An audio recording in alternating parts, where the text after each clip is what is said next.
Je peux frapper ici, ok, il n'y a pas de problème, d'accord? Mes doigts sont fléchis, ça veut dire qu'il y a une bonne chance que les doigts rentrent dans les yeux et créent des dégâts. Et en même temps, il prend une frappe avec la paume de main. Dans cette vidéo, je vais te montrer 3 frappes qui peuvent te sauver la vie. Des frappes qui peuvent te sauver la vie, ça veut dire des frappes qui sont excessivement efficaces, des frappes qui vont créer des dégâts massifs très rapidement. C'est ce qu'on va voir dans cette vidéo. Avant de rentrer dans le corps de la vidéo, ce que je te propose de faire, c'est de recevoir ton kit de survie.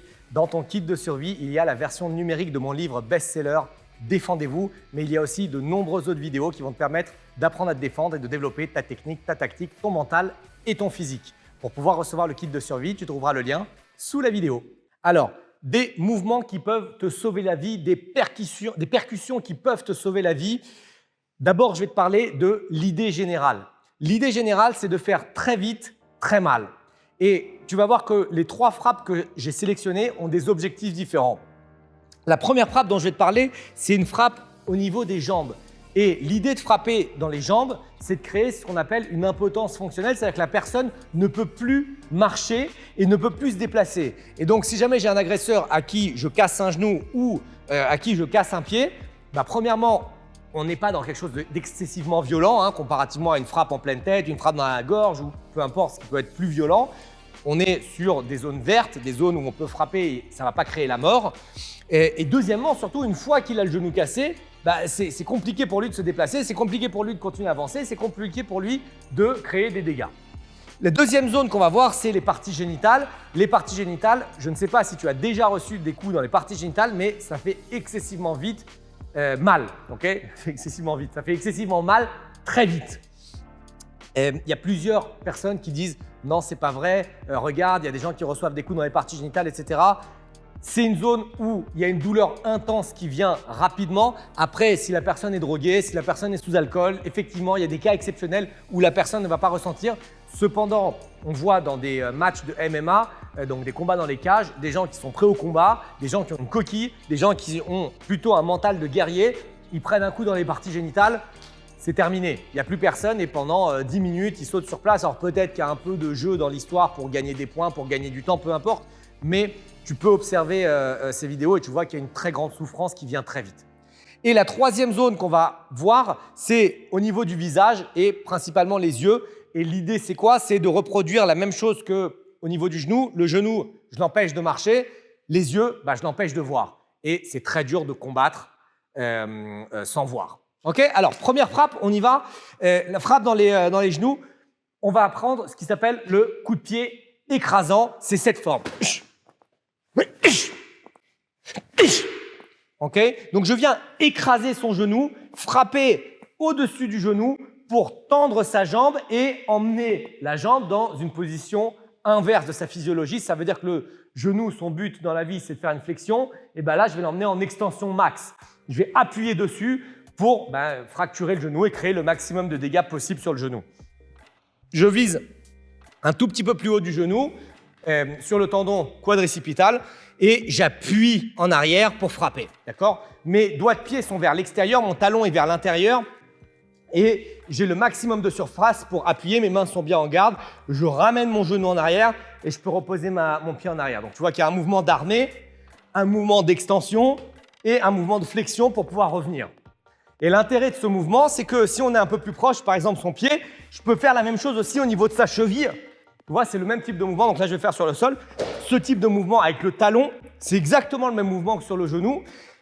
Mais c'est sur la cheville, sur le pied, il y a plusieurs os dans le pied et c'est la même chose. Le but, ça va être de créer des difficultés pour l'agresseur de marcher et de se déplacer. D'accord? Si jamais tu utilises un outil comme ce qu'on vient de faire avec Steve pour pouvoir prendre le coup, n'oublie pas de mettre sur la cuisse et de fléchir ton genou. De jamais travailler avec la jambe tendue, sinon si je frappe fort, je vais lui casser le genou et c'est dommage parce que c'est mon partenaire. Donc toujours la jambe fléchie, il peut même mettre un peu plus haut au milieu de la cuisse. Comme ça, on est sûr que je ne tape pas dans son genou et frapper ici. D'accord? Ça, c'est des précautions à l'entraînement. C'est très important de valider la sécurité à l'entraînement pour son partenaire. Deuxième frappe, c'est dans les parties génitales. Encore une fois, il y a toujours cette questionnement de c'est efficace, c'est pas efficace. Toi, tu frappes et de toute manière, tu ne comptes pas là-dessus. D'accord? Ça veut dire que tu vas enchaîner plusieurs frappes. Et la première frappe, si jamais tu mets ici, la première frappe, si elle ne crée pas de dégâts, c'est pas grave. On va pouvoir enchaîner sur d'autres frappes. La première frappe, si elle ne crée pas de dégâts, bah, c'est pas grave. Peut-être je vais faire un autre coup de pied ou autre chose. On n'est pas là sur une frappe pour solutionner le problème, mais on est toujours en Krav Maga dans l'idée de je fais une rafale de coups.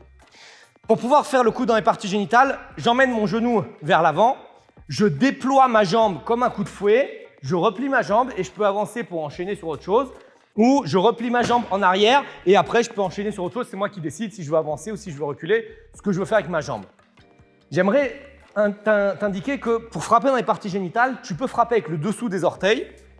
Si tu mets la cible comme j'ai fait, c'est cette partie, le dessous des orteils.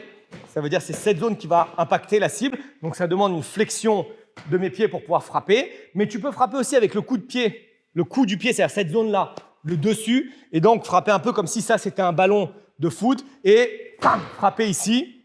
D'accord? Et si on est un peu plus proche, on va faire attention à ton corps, mais tant bien, je peux également frapper avec le tibia.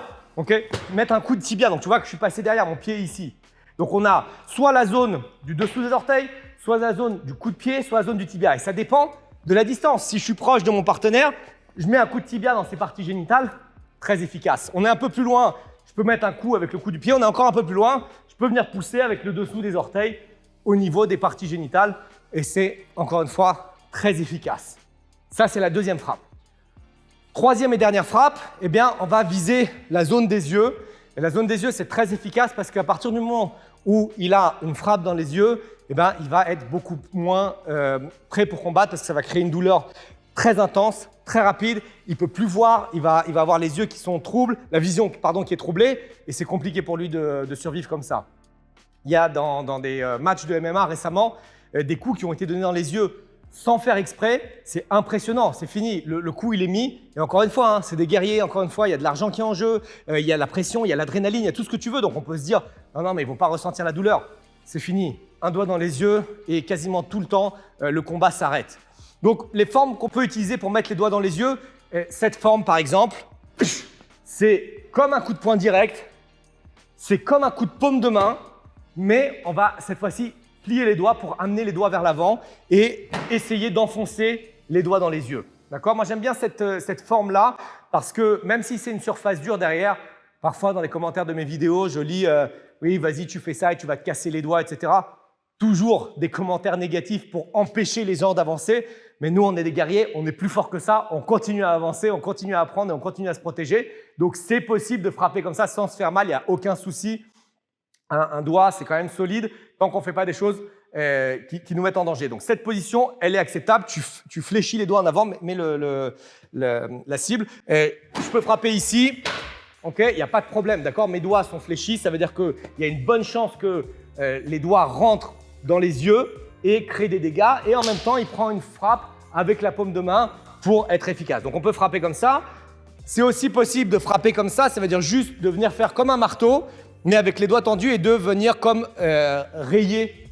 Moi, j'aime bien utiliser cette métaphore, comme si là, il y avait une vitre. Ça, c'est un ciseau ou un couteau et je viens rayer la vitre et passer juste devant. Okay? Et encore une fois, hein, on rentre juste le bout des ongles dans les yeux. Peut-être tu as déjà pris un coup dans les yeux. Tu vois à quel point c'est gênant, à quel point ça t'empêche d'avancer, à quel point ça te limite dans ton combat. Je viens de te montrer plusieurs frappes qui peuvent te sauver la vie et elles peuvent vraiment te sauver la vie puisque tu vois que le point commun dans toutes ces frappes, c'est d'être hyper efficace.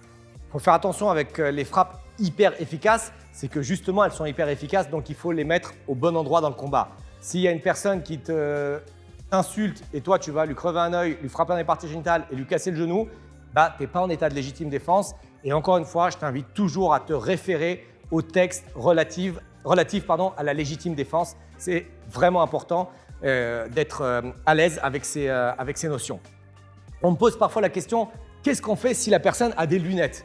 Eh bien, si la personne a des lunettes, on ne va pas attaquer dans ses yeux, on va faire autre chose. On va attaquer son genou, on va attaquer ses parties génitales, on va attaquer d'autres zones. Parfois, on me dit, mais qu'est-ce qu'on fait s'il a un casque? On ne va pas frapper dans le casque. Okay? Si on ne peut pas, on fait d'autres choses. Et c'est là que c'est important de comprendre les principes du Krav Maga parce que quand tu comprends les principes, eh ben, tu vas savoir retomber sur tes pieds pour faire autre chose, pour attaquer en ligne basse, pour attaquer d'une façon différente, pour trouver un nouveau moyen pour pouvoir être efficace. Mais c'est là que c'est important de ne pas reproduire bêtement un mouvement, mais de comprendre pourquoi on fait ce qu'on fait. Je te retrouve dans d'autres vidéos. N'hésite pas à me poser des questions dans la zone de commentaires et n'hésite pas à télécharger ton kit de survie.